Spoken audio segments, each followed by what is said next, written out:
Орусияда терроризмге жана экстремизмге шектелип кармалган 10 кишинин арасында кыргызстандыктары да бар. Бул тууралуу Россиянын федералдык коопсуздук кызматынын маалыматына таянып, орусиялык басылмалар жазып чыгышты. Анда шектүүлөрдү ФСБ Кыргызстан менен Тажикстандын атайын кызматтарынын жардамы менен колго түшүргөн. Кармалгандар ислам мамлекети деп аталган радикал тобунун мүчөлөрү экенин, Москва жана Санкт-Петербург шаарларында теракт жасоого камынып жатышканын моюнга алышканы күч органдары тараткан тасмада көргөзүлгөн. А что ты хотел сделать в Российской Федерации, именно в город Москве? Это терроризм акт. Какой акт? Терроризм.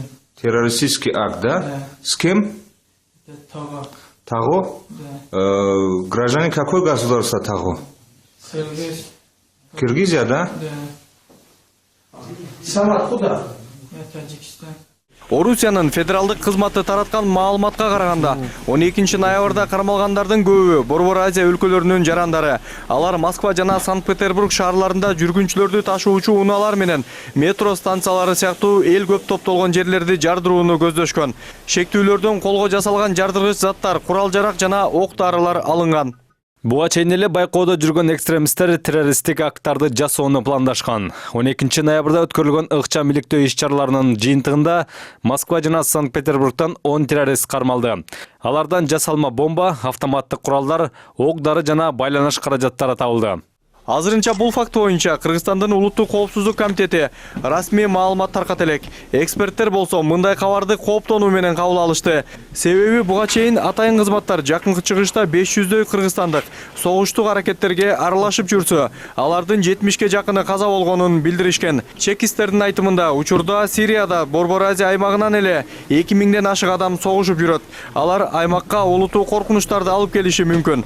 Албетте 2000 деген бул өтө көп сан. 400дөн ашыгы бул Кыргызстандан болсо, айрым учурлар, айрым биздин жарандар өзүңөр билесиңер, ошол эл аралык террористтик уюмдардын мындайча айтканда өзүнчө эле бир батальондордун, полктордун, отряддардын командири болуп калышыптыр.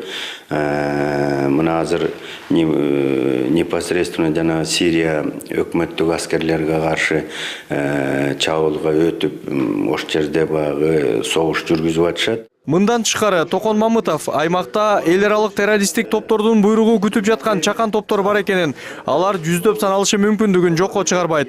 Кыргызстандагы Кытай элчилигин жардыруу жана коңшу мамлекеттердеги жангештилердин чабуулдары алардын жандана баштаганынан кабар берет. Ошондуктан аймактагы мамлекеттер терроризмге биргелешип каршы туруп, Шанхай кызматташтык уюму, Жааматтык коопсуздук келишими сыяктуу уюмдар сөздөн ишке өтүшү керек дешет адистер. Мирбек Айтикеев, Бакыт Кошалиев, НТС.